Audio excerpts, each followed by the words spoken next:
Now, ladies and gentlemen, I'm about to start my Elden Ring rant. Okay, I got 3 headline here, and I'm a little bit upset about what's going on. So, broken and battered, Elden Ring players review bomb Shadow of the Erdtree for being too hard. Unable to progress, they have nothing left. Okay, listen. No. Alright, it's not that hard of a game. You have so many tools, options available to you. You don't go and review a game because it's too hard, negatively. I mean, insanity. If you know how to play this game, it's resource collection to be able to bolster yourself, to be able to get ready for fights. You make builds. If you've gotten this far in the game, you know that you're not supposed to be... Anyways, yes, Doragon, you have a question for the class? Could I be the other side of the argument? Review bombing? You have your rant, and I will be the other side of the argument. Okay, defend review bombing because the game's too hard. What other entertainment medium in this world prevents you from seeing the ending of it when you have paid your entrance fee? I will wait. It doesn't prevent you. The game is... It prevents you. If you can't beat that boss, if it is too difficult for that player, bear in mind that you and I are in that top 5-10% of players that play regularly, can easily adapt to new mechanics, that can put the time into a game to get good at it and get the items that are needed and the time that's needed to get past these things. The average gamer has between 6 and 9 hours per week to play a game.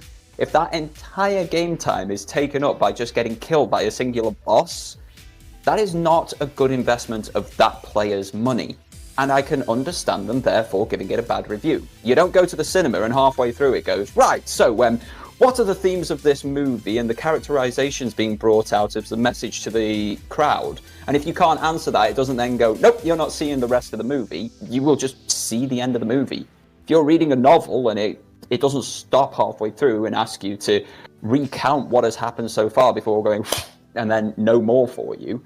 Video games are the only entertainment medium on the planet that ask a price of entry and then will laugh in your face if you're not good enough for it. And this is a £40 price of entry. This is 40 quid.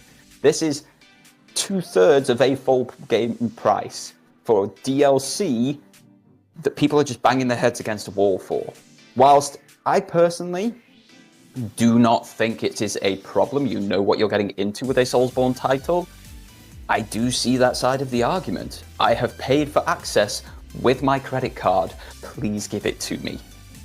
But at the same time, this is a game that rewards preparation. It rewards knowledge of your enemy. It rewards having the skills and know how to go into a battle with all of the right buffs and weapons and abilities and helpful allies. It even gives you allies. You can directly copy yourself with way more health to do even more damage. There is a reward when it comes to defeating something that is difficult when you have prepared to do so. People are going in without preparation and winging it and then getting upset. I think that is a systemic problem, and I don't think that people should be review bombing something because they don't know how to prepare. They don't know the From Software's formula. And instead of saying, oh, this is too hard for me, maybe take a step back and see what the game is telling you instead of just rushing right for bosses. And so that is my rant on people playing it wrong and then complaining about there is no such thing, and I get what you're saying, but on the flip side of it, if they've paid their money, they have every right to review their experience of it, and if their experience is it's too hard and it's terrible, that is their honest, true, and real experience, and you cannot take that away. Nothing you can say will change that. And the thing that hurts even more is that they listened to those crybabies, because now we have Elden Ring DLC made easier with a new collaboration update. And I could not be more upset, because after a wave of complaints from select parts of the Elden Ring community, I am just beyond peeved, because they did this to a wave of so many people who I'm just very upset because I myself had thought the experience was a little bit too easy. I was taking it upon myself to, one, not bring any summons into any battles. I was going all solo to try to make the experience more difficult, more rewarding. And now they come in and they do this sweeping change, and now everybody has to suffer because people thought it was too easy for them or too difficult. And it's just hurtful because I wanted to play through the experience in its raw form. I wanted the challenge to be able to have the highest highs in victory, and now I just feel like it's a little bit tainted and I have no option to go back. I can see what the last bit there that you said, completely understandable. You wanted that really, really difficult experience, and it has been nerfed before you've been able to have that experience, and you wish that you could go back. They should have an option to do so in this calibration update. It is wrong that people who want that really difficult experience can no longer have it.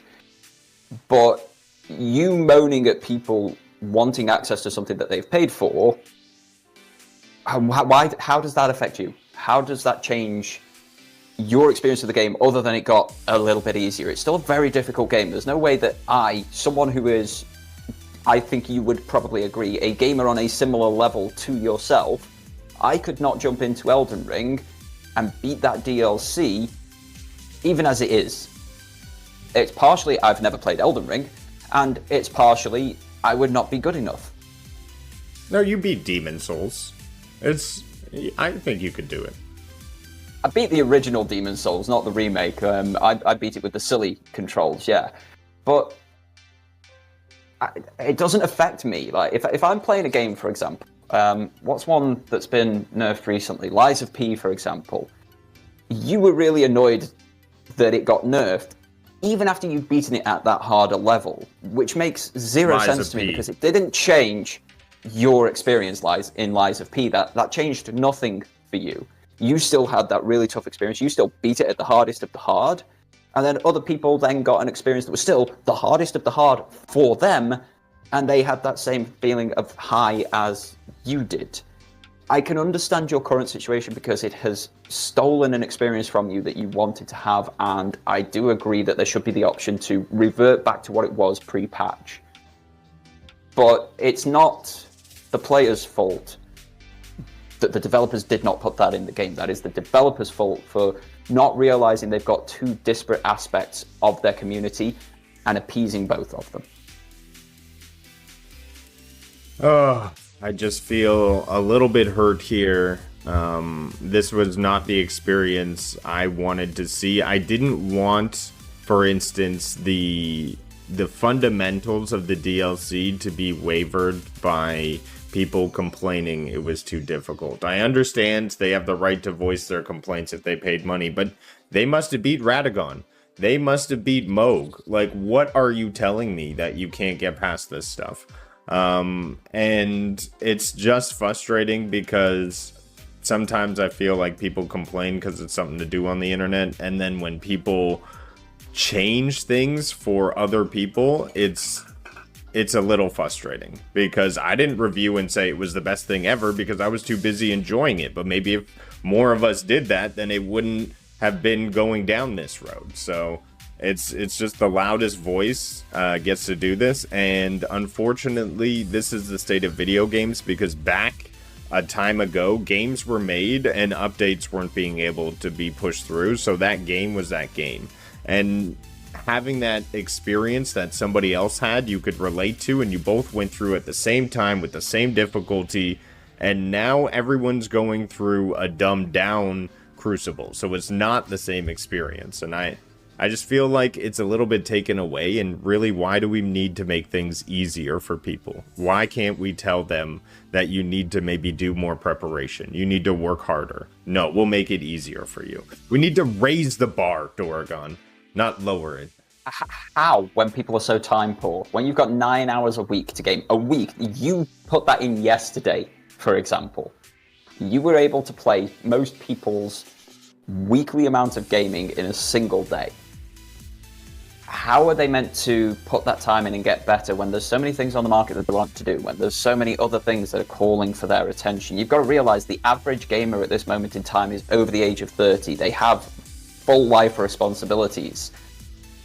It's not an easy balancing act, and I don't envy any developer trying to make and balance a game for the vast majority of their player base. And that's the problem you face with this DLC at the moment, that you're fighting against the vast majority of the player base. It's the problem that I face with Assassin's Creed, where I am that old school player base that is not being catered to with this new version of the games, and I'm a smaller minority now, so they've got to work towards the majority, and at some point you just have to accept that maybe it's not for you, or enjoy it for what it is.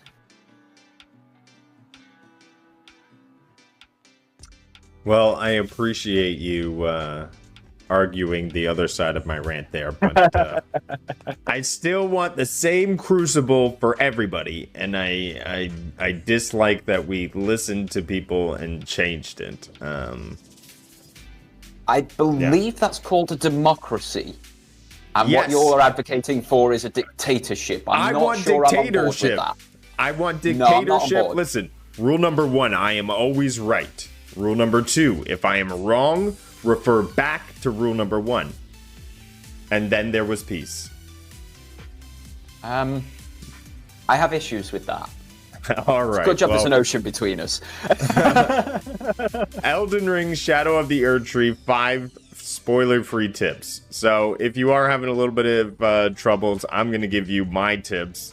Because honestly, I didn't like any of the tips that they went through on this guide. So 1, you want to time your animation rolls. So when an enemy attacks you, there's either a wave or an instant where the impact is made. If you can time your roll at that time of impact or just before, you will have animation rolls in which you are invincible. And that's how you dodge attacks. Get good. Okay, number 2, use your spirit ashes if you're having trouble. There's a wide variety of people who are better suited towards different enemy types. Listen, you can upgrade those to be able to enter encounters with extra help, a literal extra person. If you don't know how to use that extra person, make them take all the aggro, literally go around on the back and use research to find out what best stuns the enemy to get the most critical attacks. Use NPC summons. They will be right in front of boss areas in golden summons areas. You pull them up, you bring them into the fight, you can have literally 2 other people with you in a boss room. Sneak around enemies for viscerals. Just like Assassin's Creed, you can get rid of enemies real quick if you just sneak around them and get a stab in. Real easy to do. You can buff yourself to even make yourself invisible, whisper quiet. Build your guy for poise damage. Knock down the enemy, get the criticals, get the kills. All right, these are 5 tips that you can use to get a better game. End of my rant. End of my Elitist Rudiggz has entered the house. Don't complain. Do research. Oh, hilarious.